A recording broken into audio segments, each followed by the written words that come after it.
जो सिर्फ पैसे के पीछे पड़े, कंगाल होकर के मर। मीरा ने इतना सहा, वो कैसे सह पाई?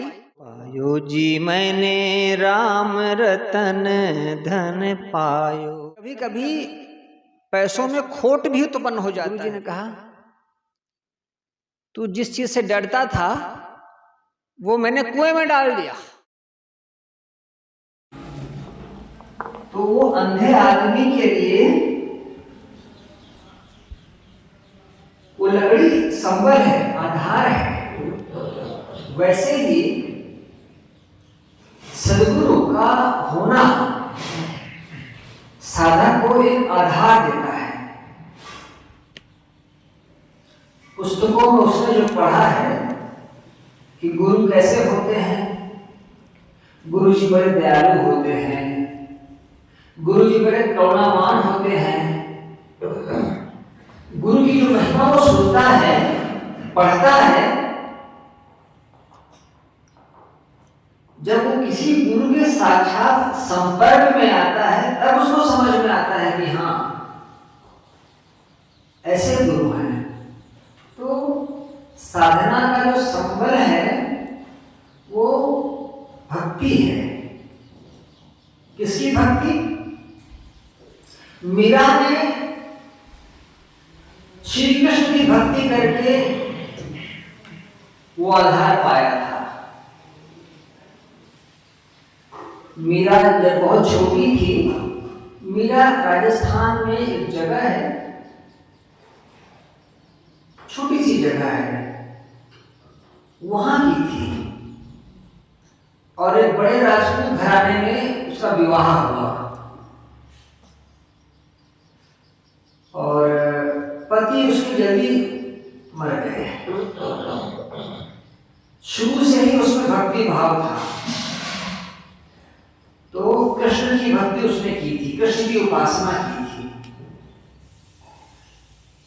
मुझे कई बार लगता है गुरु की भक्ति से रास्ता सुगम हो जाता है, क्योंकि गुरु बोलते और बताते हैं, मूर्ति तो नहीं बोलती है, मूर्ति तो कभी नहीं बताती है। मूर्ति के सामने पूजा कर दो, चाहे 100 का नोट रखो, चाहे 10 का नोट रखो, मूर्ति में कोई प्रसन्नता नहीं होती है। मूर्ति बोध नहीं दे सकती, मूर्ति ज्ञान नहीं दे सकती। किसी ने चोरी किया है और चोरी के धन को ले आकर के वो मूर्ति के सामने रखता है पूजा में, तो मूर्ति मना नहीं करती है कि ये गलत पैसा है, मैं नहीं लूंगी। मूर्ति बोलती नहीं है। गुरु भले अनपढ़ हैं, गुरु भले बहुत बूढ़े हो गए हों, गुरु बहुत ज्ञानी ना हो, ठीक है, लेकिन अगर शिष्य गलत धन कमा करके लाता है तो गुरु मना कर देते हैं, तेरा पैसा नहीं चाहिए, तेरी पूजा नहीं चाहिए। तो मूर्ति की अपेक्षा गुरु का होना ज्यादा सुगम है, क्योंकि गुरु बोलते हैं और बताते हैं। लेकिन अगर कोई साधक है, उसकी साधना में रुचि है,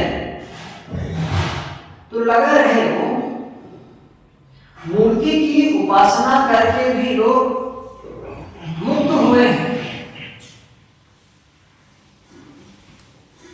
क्योंकि मूर्ति तो बस एक साधन मात्र है, बस और कुछ नहीं। अगर किसी में भाव है सीखने का और जानने का, आपने वो एकलव्य की कहानी सुनी है ना? गुरु द्रोणाचार्य ने एक आदिवासी बच्चे को धनुर्विद्या चलाने से मना कर दिया, सिखाने से मना कर दिया। गुरु द्रोणाचार्य कौरवों और पांडवों के शिक्षा गुरु थे। उनके बच्चों को सिखाते थे वो, राजकुमारों को तलवारबाजी, धनुष, भाला फेंकना, गदा चलाना, ये सब सिखाते थे। और एक आदिवासियों का बच्चा था, एकलव्य नाम था उसका। तो एकलव्य दूर से देखता था कि गुरु द्रोणाचार्य दूसरों को सिखा रहे हैं। तो एक बार गुरु द्रोणाचार्य से जाकर उसने निवेदन किया कि मुझको भी सिखाइए। तो गुरुजी ने कहा, चल हट हट, तू आदिवासी है, मैं राजकुमारों को सिखाता हूं। तो बच्चा दूर से देखता था कि कैसे धनुष उठाया जाता है, कैसे तीर उस पर रखा जाता है, कैसे छोड़ा जाता है। वो दूर से देख करके सीख गया और कितना कुशल हो गया कि एक बार एक कुत्ता किसी की रोटी छीन करके भाग रहा था अपने मुंह में लेकर के। तो उसने अपने धनुष से तीर मारे, कुत्ते के मुंह में वो सारे तीर जाकर के समा गए। कुत्ता मरा नहीं और रोटी बाहर आ गई। जब लोगों ने देखा तो उन्हें बड़ा आश्चर्य हुआ, कितना कुशल तीरंदाज था। तो जाकर उन्होंने देखा तो एक लड़का था, आदिवासी बच्चा।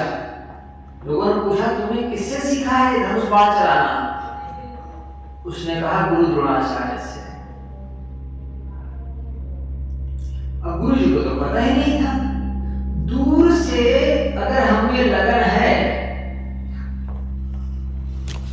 तो गुरु से दूर रह करके भी हम उसी भक्ति भाव से अपनी साधना कर सकते हैं।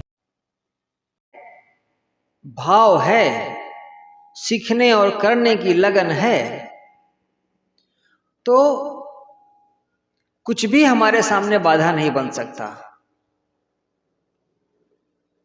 मीरा के जो गुरु थे वो एक चमार जात के थे, रैदास उनका नाम है।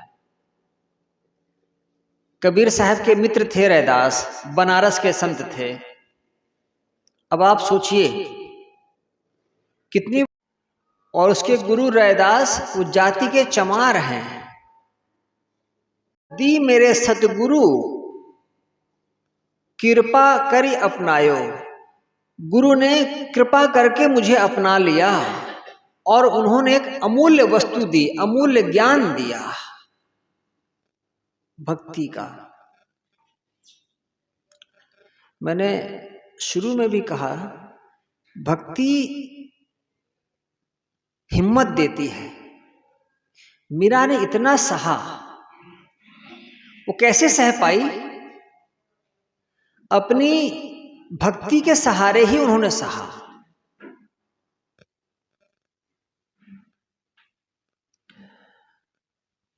हमारे जीवन में भक्ति का संबल हो,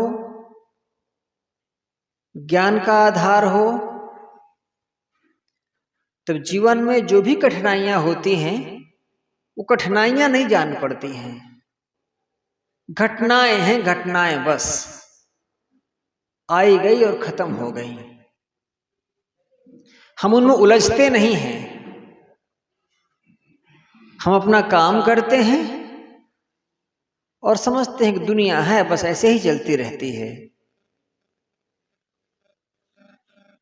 खर्चे न खोटे कोई चोर न लूटे। भक्ति को खर्चा करोगे तो खर्चा नहीं हो जाएगी, कोई उसको लूट नहीं सकता है। खर्चे न खोटे कोई चोर न लूटे, खर्चे न खोटे कोई चोर न लूटे, दिन दिन बढ़त सवायो पायो जी मैंने। दिन दिन बढ़त सवायो पायो जी मैंने, राम रतन धन पायो। पैसे आप लेकर के बाजार में जाएं, सामान खरीदें, पैसे खर्च हो जाएंगे। कभी कभी पैसों में खोट भी उत्पन्न हो जाता है, खोटे हो जाते हैं सिक्के, और चोर भी चुरा सकते हैं उसको। भक्ति घटती नहीं है, खर्च नहीं होती है। भक्ति खोट नहीं होती, खोटी नहीं होती। भक्ति चोर नहीं चुरा सकते। ये तो ऐसा धन है जो दिन दिन बढ़त सवायो, सवाया होता जाता है, बढ़ता जाता है।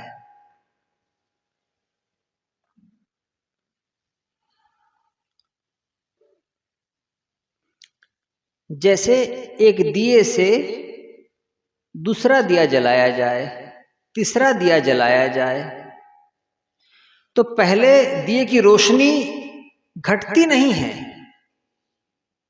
और दूसरे और तीसरे दिए की रोशनी तो बढ़ी जाती है। जैसे एक दिए से दूसरे दिए जलाने से पहले दिए की रोशनी नहीं घट जाती, वैसे ही भक्ति नहीं घटती, वैसे ज्ञान नहीं घटता। आप अपने गुरु के पास जाते हैं और गुरु आपको ज्ञान देते हैं, तो जो गुरु ने ज्ञान दिया, जो गुरु ने जीने का तरीका बताया, तो क्या बता देने से क्या गुरु का ज्ञान घट जाता है? वो ज्ञान तो उनका उतना ही रहता है, और सामने वाले को जीने का रास्ता मिल जाता है। भक्ति खोटी नहीं होती, झूठी नहीं होती, और वो कोई उसको चुरा नहीं सकता। ये ऐसा अमूल्य धन है जीवन में।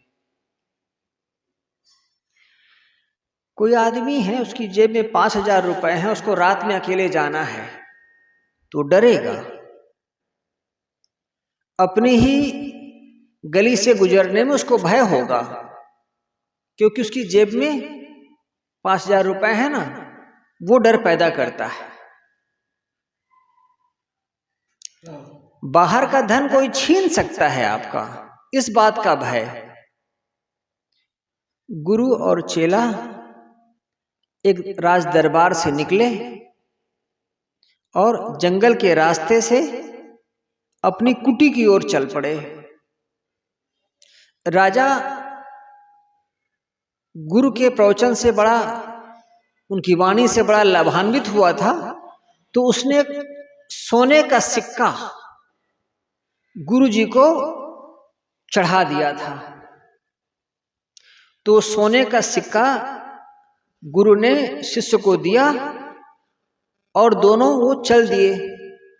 अंधेरा हो रहा था, साथ में सोने का सिक्का था।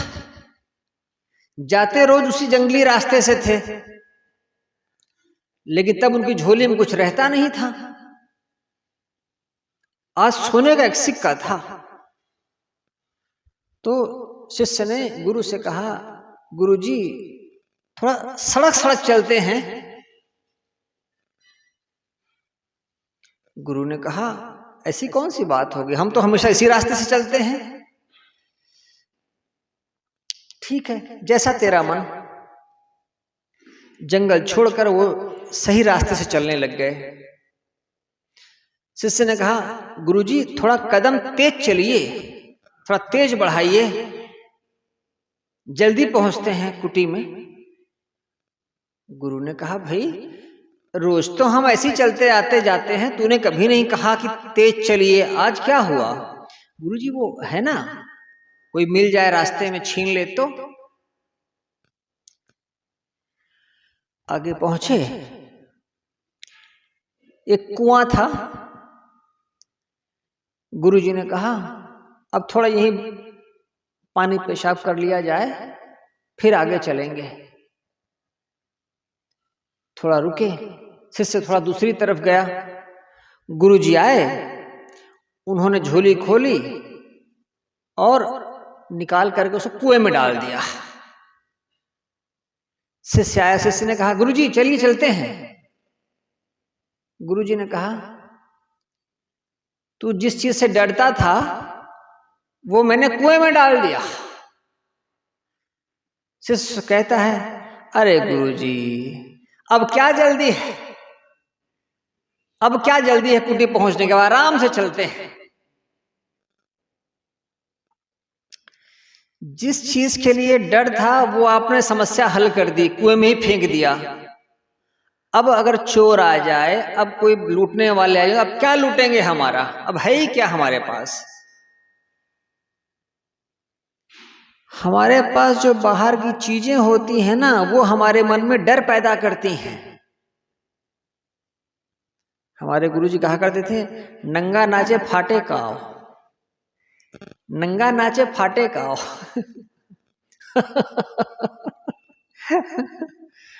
एक आदमी है उसे कपड़े ही नहीं है और नाच रहा, सो क्या फटेगा। जिसके कपड़े होंगे उसको डर होगा, जिसके पास धन है तो वो डरता है चोरों से। अब जो एकदम वास्तव में फकीर है वो काहे से डरेगा। कबीर जब तक जीवित थे, कबीर चौरा में गेट नहीं लगा था। जब तक कबीर साहब काशी के कबीर चौरा में बैठे थे तब तक काशी कबीर चौरा में गेट नहीं था, खुला दरबार था वो। जब कबीर साहब ने काशी छोड़ दिया और मगहर चले गए तो वो मठ बन गया, बाउंड्री बन गई, गेट लग गया। कबीर के रहते रहते कभी वहां वो चौरा था, चौरा मतलब एक ऐसी जगह जहां सब लोग आकर के बैठ सके। वो फकीरी की शान, वो फकीरी का मजा उन लोगों ने लिया। मीरा कहती हैं ये जो भक्ति का धन है इसे कोई चुरा नहीं सकता है, ये खो नहीं सकता, लुट नहीं सकता। और अगर कोई इसको संभाल करके आगे चले तो धीरे धीरे धीरे धीरे वो धनपति होता जाता है। आपने नाम सुना है इनका, कबीर पंथ में धनी धर्म साहब हुए हैं, धनी धर्मदास साहब। वो व्यापारी थे। पुस्तकों में लिखा मिलता है कि उस जमाने में उनके पास 56 करोड़ की संपत्ति थी, 56 करोड़ की संपत्ति। व्यापारी थे, उनको धनी कहा जाता था।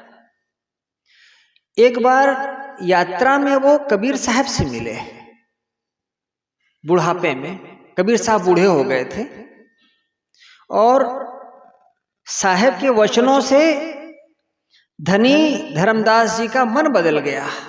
पहले भी भक्ति भाव वाले थे, कबीर साहब को पाकर के वो गदगद हो गए और उनका व्यापार तो चलता ही रहा, लेकिन वो भक्ति में भी इतने दृढ़ हुए कि जैसे वो धन से धनवान थे वैसे वो भक्ति से भी धनवान हुए। तो उनके नाम में ही लगा रहता है धनी धर्मदास साहब, धनी। कोई बाहर का धन कमाए ठीक है, लेकिन भक्ति भी कमाए, धर्म भी कमाए। जो लोग सिर्फ धन के पीछे दौड़े, जो लोग सिर्फ धन के पीछे परेशान हुए, बुढ़ापे में उनकी दशा अच्छी नहीं रही। जिन्होंने सिर्फ पैसे इकट्ठे किए, सोना चांदी इकट्ठा किया, जीवन के अंत में उसकी व्यवस्था करने में, उसके रख रखाव करने में, इसी चिंता और परेशानी में वो मर गए। अगर कोई भक्ति का दिखावा करे और भक्ति न करे और धन का अंबार बढ़ाता चला जाए तो उसके जीवन में उलझनें बढ़ती चली जाएंगी। ये आप अपने अनुभव से जानते हैं और समाज में देखते हैं तो भी समझते हैं।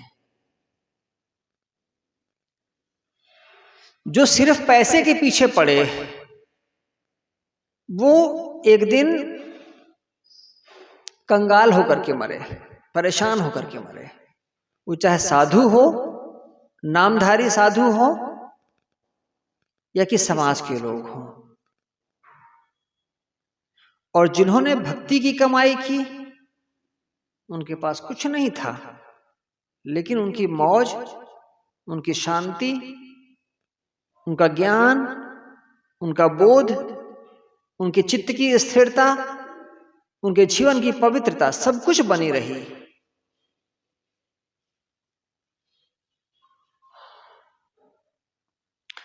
इस बात का मूल्य नहीं है कि मरने वाला सोने की पलंग पर मरता है या कि धूल भरी सड़क पर मरता है। शरीर किसी का बाथरूम में भी छूट सकता है और किसी का नाली में भी छूट सकता है।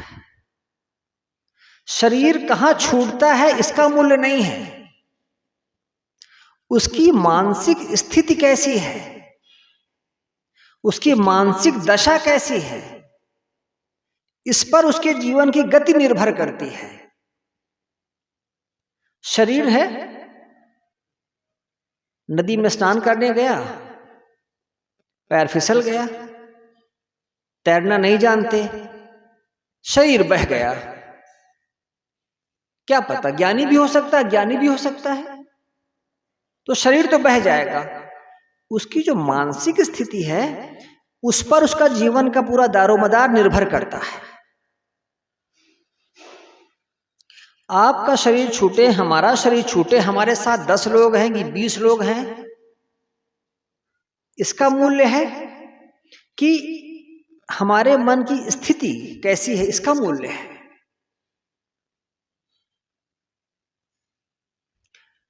चींटियों को मरते देखते हो, पक्षियों को मरते देखते हो, आदमी भी ऐसे ही मरता है। कोई बहुत बेहतर नहीं मरता है आदमी। थोड़ी थोड़ी चीजों के लिए परेशानी, थोड़ी थोड़ी चीजों के लिए लड़ाई, थोड़ी थोड़ी चीजों के लिए भागा दौड़ी, यही करते करते कहीं मर जाता है। हमारे एक परिचित के थे, इंजीनियर थे, मुंबई से आ रहे थे, ट्रेन में रिजर्वेशन था, 55 के आसपास रहे, बिजनेस के काम से आ रहे थे, रिजर्वेशन था, बर्थ में लेटे हुए थे, ट्रेन में ही बर्थ में ही ब्रेन हैमरेज हुआ, अकेले थे, ब्रेन हैमरेज हो गया। लोगों ने, अगल बगल के लोगों ने उनके मोबाइल से जब कुछ कॉल आई, जब कुछ बात हुई तो बताया कि अमुक आदमी इस ट्रेन में जा रहा था, उसको ब्रेन हैमरेज हो गया है। उठाए उतारे, नहीं बचा।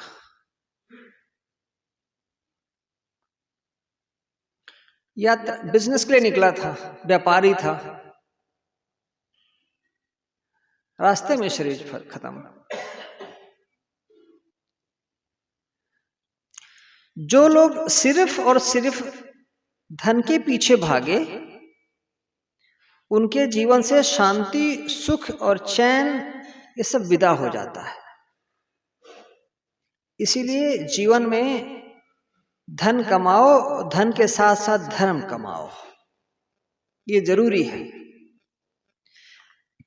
अपने ही जीवन में रुक रुक करके थोड़ा सा देखते जाओ, कैसे जी रहा हूं,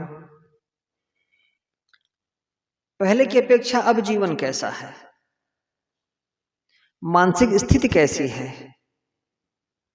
अगर शिकायत बढ़ रही है, चिड़चिड़ापन बढ़ रहा है, द्वेष बढ़ रहा है,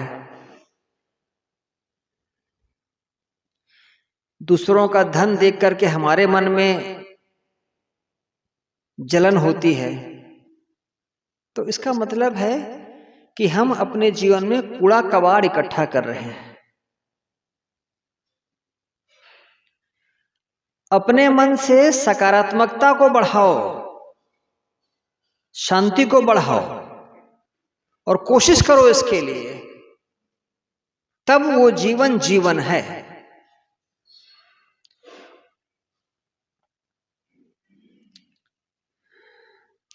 सत्य की नाव खेवटिया सतगुरु, सत्य की नाव खेवटिया सतगुरु, सत्य की नाव खेवटिया सतगुरु, भव सागर तर आयो पायो जी मैंने, राम रतन धन पायो पायो जी मैंने। सत्य की नाव, और वो नाव चलाने वाला कौन है? खेवटिया, खेवट सतगुरु। भव सागर तर आयो, ये जो मन का सागर है, मन का संसार है, जिसमें हम डूबते उतराते हैं। मन अभी खुश हुआ और वही मन थोड़ी देर में दुखी हो गया। मन की उथल पुथल में हमारा पूरा जीवन बीत जाता है। कैसे कोई पार होगा? जब हम किसी को देखते हैं, उसका जीवन देखते हैं, तब जीने के उनके ढंग से हम भी जीना सीखते हैं। मन के भवधार से, मन की उथल पुथल से कैसे मुक्त होते हैं? हम गुरु को जीते देखते हैं तो उनके सानिध्य से हमें भी जीने का तरीका आता है। एक पहलवान के साथ कोई रहे तो पहलवान के साथ रहते रहते पहलवानी के गुण सीखता है। जैसे चोर के साथ रहने पर चोरी करने की कला आ जाती है, वैसे ही गुरु के साथ रहने पर गुरु का रंग ढंग, गुरु का तरीका, गुरु का सोच, गुरु के विचार, ये सब हमारे जीवन में आते चले जाते हैं। यही एक तरीका है। सत्य की नाव, जीवन सत्य हो, व्यवहार सत्य हो, आचरण सच हो, रहनी सच हो और गुरु का आधार हो, बस इस तरीके से जीवन जियो। मीरा के प्रभु, मीरा के प्रभु, गिरधर नागर, मीरा के प्रभु, गिरधर नागर, हरख हरख जस गायो पायो जी मैंने, राम रतन धन पायो। मीरा के जो प्रभु हैं वो गिरधर नागर कृष्ण हैं और हरख हरख, हर्षित होकर के, खुश होकर के, नाच करके मीरा उनका जस यश गाती है। जब शिष्य के जीवन में खुशहाली आ जाती है तो वह गुरु का गान, गुरु का यशोगान गाता है, गुरु के गीत गाता है। उसके जीवन में एक संगीत उतर आता है।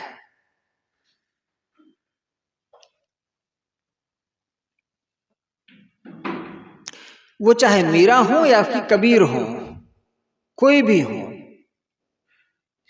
जीवन जितना हल्का होता जाता है उतना जीने का मजा आता है और जीवन जितना भारी होता जाता है उतना बोझिल होता जाता है। एक आदमी है, सड़क से गुजरता है, उसके कंधों पर झोला लटका हुआ है और सिर पर बोरी रखा हुआ है और बेचारा झुका हुआ चला जा रहा है, किसी तरीके से हांफते हांफते। आपको देखकर दया आएगी। अरे जितना सामान उठा सकते हो उतना ही ले जाओ, व्यर्थ का क्यों लादते हो। और एक दूसरा आदमी है, उसके कोई बोझा नहीं है, वो दोनों हाथ झुलाते हुए मस्ती से गीत गाते हुए चला जा रहा है, चप्पल फटफटाते हुए। जिसने जीवन में बोझा लादा उसके जीवन की कमर टूट गई, और जिसने अपने मन को जितना हल्का रखा उसका जीवन उतना ही खिला खिला रहेगा। इस बात का महत्व तो नहीं है, इसको ध्यान रखिए। आपके चारों तरफ रहने वाले 10 लोग हैं कि 5 लोग हैं कि अकेले हैं, इसका महत्व तो नहीं है। महत्व तो है आपका मन कैसा है। राजा जब मरता है तो महल में मरता है, लेकिन रोते हुए मरता है। और फकीर एक कच्ची झोपड़ी में मरता है, उसके पास कोई पानी देने वाला भी नहीं होता है, लेकिन फकीर डरता नहीं है अकेलेपन से, जीता है मस्ती से। महिलाओं में एक संत हुई है राबिया नाम की, मुसलमान थी वो। एक छोटी सी उसके पास झोपड़ी थी, उसमें रहती थी, मांगने नहीं जाती थी किसी से, मांगने का धंधा नहीं करती थी वो। उसके पास एक छोटा जमीन का टुकड़ा था, उसमें बाजरा बो लिया करती थी, उसी से वो अपना गुजर कर लेती, जो आ जाते उनको खिला देती,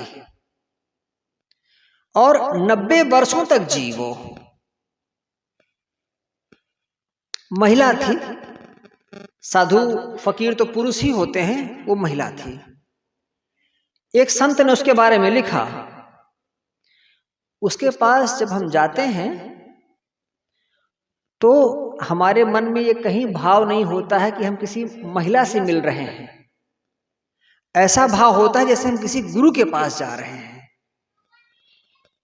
है वो महिला घट, लेकिन उसका जो जीवन है वो लगता है हम किसी गुरु के पास जा रहे हैं। तो 90 बरस की हो गई थी, उसका चाम लटकने लगा था, शरीर कमजोर हो गया था। उसके दर्शनों के लिए लोग आया करते थे। एक दिन उसने अपने साथी से कहा, अपने सहयोगी से कहा, ये जो लोग आए हुए हैं इनको बोलो ये बाहर जाकर के बैठे हैं। तो उनकी साथी ने लोगों से कहा, जो लोग मिलने आए हुए थे, आप लोग जाएं बाहर बैठें, और दरवाजा बंद कर दिया गया।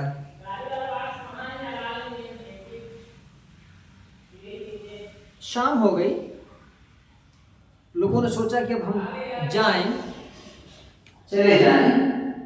तो जाने से पहले एक बार मिल लेते हैं, दर्शन कर लेते हैं, अंतिम दर्शन। खोला तो अपने बिस्तर पर शांत लेटी हुई थी।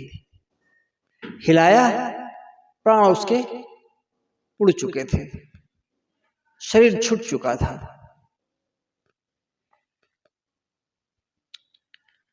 आप इसको ऐसे समझिए कि हमारा अंतिम समय हो, पत्नी हो, बच्चे हो, घर परिवार के लोग हों, और आप जानते हैं कि अब हम जाने वाले हैं, तो आप सबको इकट्ठा करेंगे। इसको भी बुला लूं, एक बार देख लूं, उसको भी बुला लूं, एक बार देख लूं, तुम सब आ जाओ। और आदमी रोता है, बिलखता है, और वो महिला है, वो संत है, अकेले है, उसने आए हुए लोगों से कहा तुम लोग जाओ, बाहर जाओ, मैं अकेले रहूंगी। और वो जान रही है कि बस अंतिम समय है। कितनी हिम्मत चाहिए। हम ये जो लोगों की भीड़ इकट्ठी करते हैं अपने चारों तरफ, ये हमारा कोई शुभ नहीं कर सकती है भीड़, ये हमारे लिए अच्छा नहीं कर सकती है।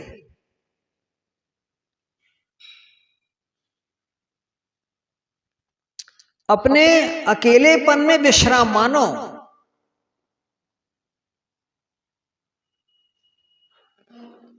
ये भीड़ कभी किसी का अच्छा नहीं कर पाई है, अब अच्छा क्या करेगी।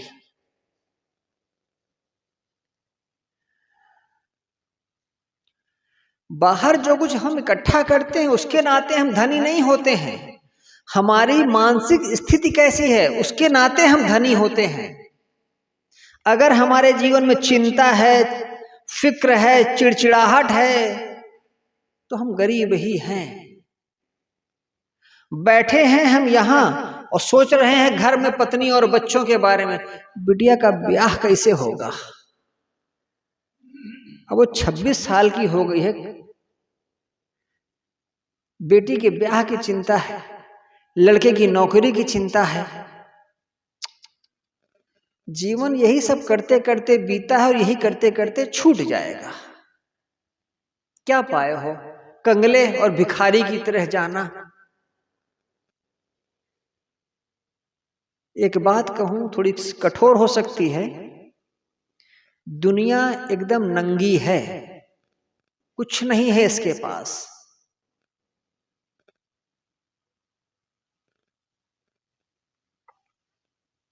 दुनिया के 10 लोगों को इकट्ठा कर लो, बैठाओ, बात करो, क्या बात करेंगे वो।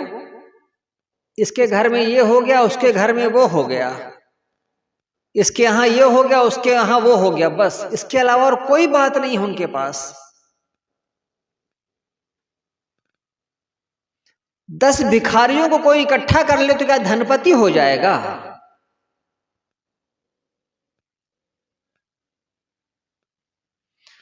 इसलिए बाहर की भीड़ बटोरना छोड़ो, उसकी तरफ से अपने चित्त को हटाओ, ध्यान को हटाओ। कुछ पढ़ना सीखें, ध्यान के लिए बैठें, भक्ति भाव मन में रखें, कोमलता रखें और जीवन को संतोष से जीना सीखें। गुरु जी हमारे जीवित थे तो सूरत के एक व्यापारी उनसे कहे कि गुरु जी, मैं हीरो का व्यापार करता था,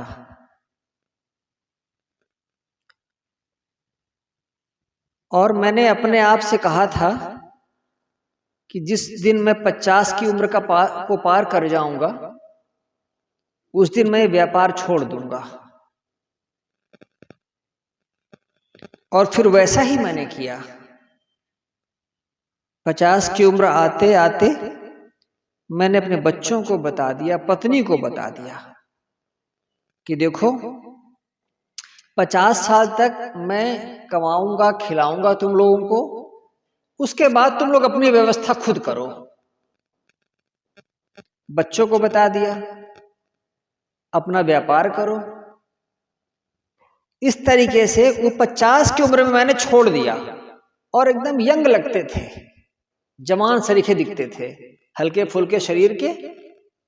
कहे पढ़ता हूं, टहलता हूं, संतों की संगत में बैठता हूं, 50 साल तक जो कमाया हूं उसमें मैंने अपना हिस्सा निर्धारित कर रखा है, तो मुझे दिक्कत नहीं होगी। बेटों को कमाना होगा कमाएंगे, नहीं कमाना होगा नहीं कमाएंगे। बच्चों की चिंता मैं नहीं करता, जो मेरा कर्तव्य था मैंने कर दिया है। अब ये जीवन जो बाकी का ही मेरा अपना जीवन है।